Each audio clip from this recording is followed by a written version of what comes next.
que é a adivinhação através do morto. Cara, a ferramenta é o oráculo. Ninguém vai manifestar o meu Exu.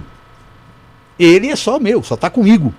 Se ele manifestar no meu corpo e deixar um recado para vocês, fala para esse vagabundo aqui, é uma coisa. Mas ele não estando aqui, será que eu vou ficar confiando nesse sopro que pode ser qualquer um? Ou nessa intuição que pode ser uma intuição baseada... Pode ser esquizofrenia. Pode ser esquizofrenia, é óbvio. Oráculo é precisão matemática. A diferença é essa.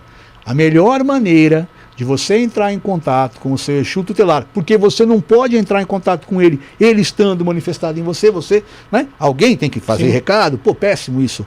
Oráculo. O oráculo, a necromancia, né? A adivinhação pelo morto, é o oráculo onde o morto dá o recado. Por isso chama-se necromancia. Cartomancia, a carta, né? Todo mundo sabe. Orinomancia, o sonho. Mas, cara, nada é mais preciso do que eu chamo de matemática. Os oráculos, eles têm que ter uma ordem, têm que ter uma organização, têm que ter um porquê, têm que ter uma história e tem que ter funcionalidade. Quando você joga esse oráculo que a gente usa, ele é baseado no 7. Porque a Quimbanda é toda baseada no setenário. Quantas são as vertentes que vocês conhecem do hermetismo que são baseadas no setenário? São 7 leis. São 7 tudo. Primeiro, são 7 camadas eletrônicas do átomo. Para começar. E quando você fala do setenário no mundo físico, você fala de Aristóteles, os 4, fogo, terra, água e ar, e fala de mineral, vegetal e animal. Está aqui, setenário.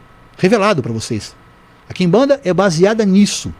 Exu e Pombogira tiveram acesso ao Anima Mundi. Não criaram nada. Eles pegaram o que estava baseado ali, que estava já impresso na grande fita, e codificaram o que é a Quimbanda. Olha o ponto riscado. Não parece lá o Veg Vizir? Olha, da tradição aí dos vikings. É só parar para pensar. Essa influência europeia no ponto riscado.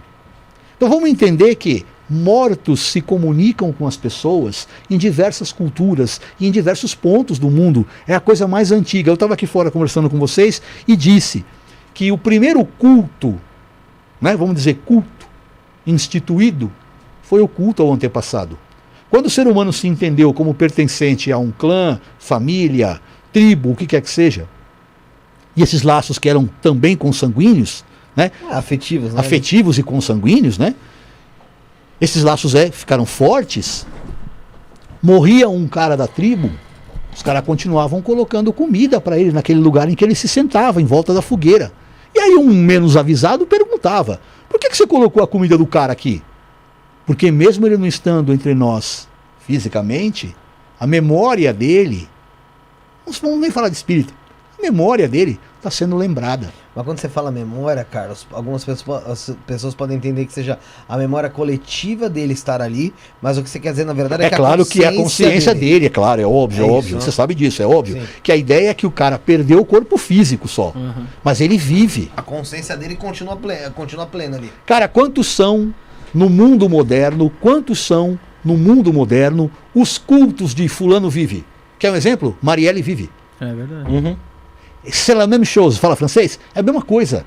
Marielle não vive? Porque ela perdeu o corpo físico, mas se tornou um mártir. Ela não é viva? Sim. Não é uma egrégora? É falada. Todo o trabalho que a gente vê de pessoas que já se foram, a gente pode dizer que vive. Que vive? Não é isso? Então imagina ter o contato com essa alma que hoje não vive mais entre nós fisicamente, mas que está lá observando você desde sempre e dizer para você: sou eu. Cara, é um susto, é claro que é. É lógico que é. Mas uma coisa para deixar bem claro para vocês é: antes de você falar de Exu e Pombogira, os primeiros ancestrais a serem louvados são os seus ancestrais ascendentes diretos. Pai, irmãos do pai, avô, irmãos do avô, bisavô, paternos, avós, irmãs das avós, mãe, irmãs da mãe, bisavós, maternas. Esses primeiro. Porque sem esses caras você não estava aqui, irmão. Sim. É um fato. Agora você não vai acreditar que o teu tranca-rua é o teu bisavô, né? Cara, pode acontecer. É a regra? Não. Você está louvando um ancestral de alguém, é óbvio que ele é um ancestral de alguém, ele foi um ser vivente, hoje vive no astral, vamos dizer assim, mas não é necessariamente o seu ancestral ascendente direto. Por isso que o primeiro ponto na necrolatria, na adoração do morto, se a gente pode assim dizer, é adorar e cultuar o seu morto ascendente ancestral direto, porra. Teu pai é vivo? Uhum. E o pai do teu pai? Não. Já levou alguma oferenda para ele lá? Não. Nunca. O japonês faz isso. Foi enterrado longe pra caralho. Onde que é? Ah, foi enterrado lá na casa do cara de Suzano, não sei onde fica, pô. Vai num cruzeiro de almas.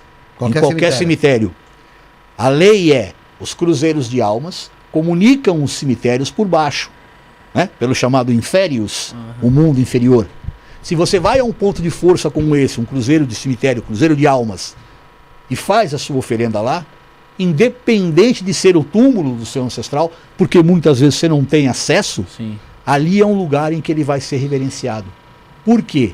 Porque o cruzeiro de almas é um lugar que atrai essas almas para receber suas oferendas. Essa mensagem é levada pelo guardião do cemitério, é isso? Muito bem. Veja só. Os cruzeiros são presididos por um cara chamado Exu Omulu. E abaixo dele tem o Board of Directors ali, né? Os caveiras e tal, né? Essa galera faz o tráfego da informação, sim. Por que é chamado guia? Eu não uso esse nome. Mas por que é chamado guia? Não, banda, não, chama guia por quê? Porque esse cara vai guiar você enquanto você é vivo, mas vai recepcionar você quando você atravessar para o outro lado e vai te guiar para o que você vai ter que fazer. Para nós, o Quimbanda, assim que ele desencarna, ele já sabe que o trabalho dele vai ser exatamente o mesmo. Vou fazer as mesmas coisas que eu faço aqui, sem o corpo físico. Então eu não tenho dor, eu não tenho fome, eu não preciso pegar um carro para vir aqui ver vocês, não tenho que pegar um avião para ir para a Europa. Não existe fronteira física na metafísica. Não existe fronteira na metafísica. Está desencarnado. É energia. Nós não vamos nem falar que não deveria nem existir fronteira física, né? Aqui, porque todo mundo é átomo, então não vamos nem falar disso, mas a gente vive essa realidade, a gente crê na matéria e segue o barco. Mas não tem fronteira de nada, né? Essa é a grande verdade. Para o mundo metafísico, eu não gosto de ficar falando mundo espiritual, eu acho chato. Para a metafísica, que engloba muito mais do que só o espírito, não existe fronteira.